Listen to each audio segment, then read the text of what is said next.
आज हम बहुत ही स्पेशल और सिंपल मटन पुलाव की रेसिपी लेके आए हैं जो कि बहुत ही मज़ेदार और जिसका एक एक दाना खिला हुआ बनेगा और बहुत ही सिंपल इंग्रेडिएंट के साथ हम बनाएंगे। बिस्मिल्लाहिर्रहमानिर्रहीम। अस्सलाम व्यूवर्स, खुश रहें, आबाद रहें, जहां भी रहें, हैप्पी रहें। मैं हूं शगुफ्ता और वेलकम करती हूं आपको शगुफ्तास किचन में। तो सबसे पहले हमने मटन लिया है जिसके अंदर हड्डी की भी बोटी है और गोल बोटी भी है और थोड़ी सी चर्बी भी डाली है हमने। तो इससे इसका जायका और फ्लेवर बहुत ज़बरदस्त हो जाएगा। ये 700 ग्राम के करीब है। तो इसके अंदर हम कुछ सिंपल से मसाले ऐड करेंगे जिससे यखनी की जो एक जायका है वो भरपूर हो जाएगा। सबसे पहले आधा प्याज डाला है रफली चॉप करके और उसके बाद हम इसके अंदर डालेंगे 3 से 4 लहसुन के जोए डाल दिए हैं। उसके बाद हम इसके अंदर डालेंगे नमक 1 खाने का चम्मच। नमक आपने यहाँ लाजमी ख्याल रखना है, नमक आपने 1 खाने का चम्मच ही डालना है क्योंकि इससे आपकी जो यखनी का फ्लेवर है वो दुबाला हो जाएगा। उसके बाद हम 1 खाने का चम्मच साबुत धनिया डालेंगे। उसके बाद 1 बादियान का फूल ऐड कर देंगे। 2 हम इसके अंदर डालेंगे दालचीनी के टुकड़े। इनसे जो हम मसाले डाल रहे हैं इनसे जो हमारी गोश्त की स्मेल है वो भी ख़त्म हो जाएगी। और यहाँ एक बड़ी इलायची डाल रहे हैं हम, यहाँ छोटी इलायची का भी इस्तेमाल कर सकते हैं।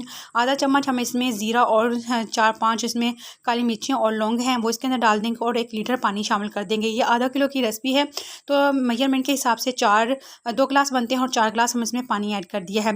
तो उसके बाद ये गोश्त भी हमारा गल जाएगा। 15 मिनट के लिए हमने इसको रख दिया है। ये 15 मिनट में अच्छे से टेंडर हो जाएगा। उसके बाद दूसरी साइड पर हमने एक कढ़ाई ली है, उसके अंदर 1 कप हम कुकिंग ऑयल डालेंगे और साथ ही एक बड़ा साइज़ का प्याज लेके हम इसको स्लाइस में कट करके इसके अंदर ऐड कर देंगे और इसके साथ हम इसकी बुनाई करेंगे। जैसे इसका कलर डार्क होगा हम इसके अंदर जो गोश्त हमारा टेंडर हो चुका है वो इसके अंदर ऐड कर देंगे।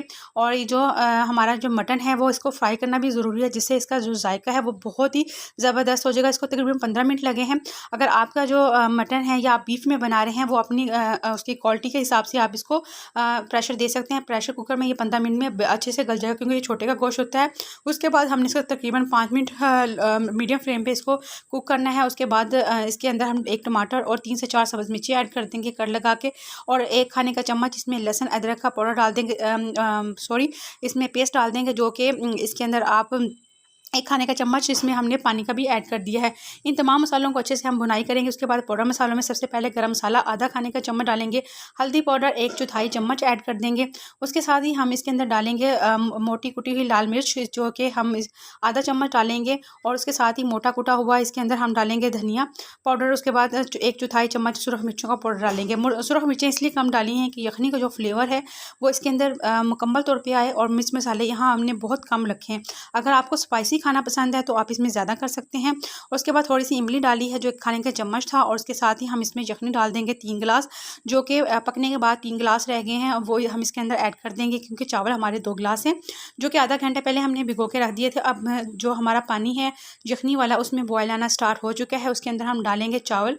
चावल जब आप डालते हैं इस पॉइंट पर तो अच्छे से स्ट्रेन करके डाला करें ताकि जो पानी की जो मकदार है वो कम ज़्यादा ना हो जाए क्योंकि पहले से हमने अच्छे से परफेक्टली इसकी मेजरमेंट की होती है। अगर आप चावल इसी तरह डाल देंगे तो हमारे जो चावल हैं वो बाद में ज़्यादा टूट जाते हैं या ख़राब हो जाते हैं। तो अच्छे से हमने चम्मच हिला लिया। इस स्टेज पे आप यहाँ नमक भी इसका चेक कर सकते हैं। अगर कम होगा तो ये देखिए नमक चेक कर रही हूँ, अगर कम होगा तो हम इसके अंदर और नमक ऐड कर देंगे। इसके अलावा मैंने यहाँ पे आधा चम्मच नमक और ऐड कर दिया है क्योंकि कम था। उसके बाद इसको हमने अच्छे से हमने यहाँ पे फ्लेम हाई कर दिया था। आपने जब चावल बनाते हैं तो फ्लेम जब चावल डालते हैं हाई कर दिया करें। इससे ना तो चावल आपके कच्चे रहेंगे और ना ही ज़्यादा गल जाएंगे, इसलिए उसके बाद आप इसके फ्लेम को लो कर दीजिए। हमने दम पे इसको तकरीबन 20 मिनट के लिए रख दिया है और ये देखिए माशाल्लाह से हमारे चावल कितने खिले खिले और लाजवाब बन के रेडी हुए हैं। खुशबू तो इतनी ही लाजवाब है और जो उसका जायका है वो बहुत ही ज़बरदस्त होगा। एक एक दाना खिला होगा। बहुत सिंपल कम मसालों में बनने वाला ये मटन पुलाव अपने भरपूर जायके के साथ बहुत ही लाजवाब है। ये देखें सारे चावल इसके मुकम्मल तो अच्छे से गल चुका है तो इसका मतलब है ये टेंडर है। तो अब हम इसको निकालते हैं प्लेट में और इसको डिश आउट करते हैं और ये मज़ेदार से हमारे मटन पुलाव की जो रेसिपी है वो रेडी हो चुकी है।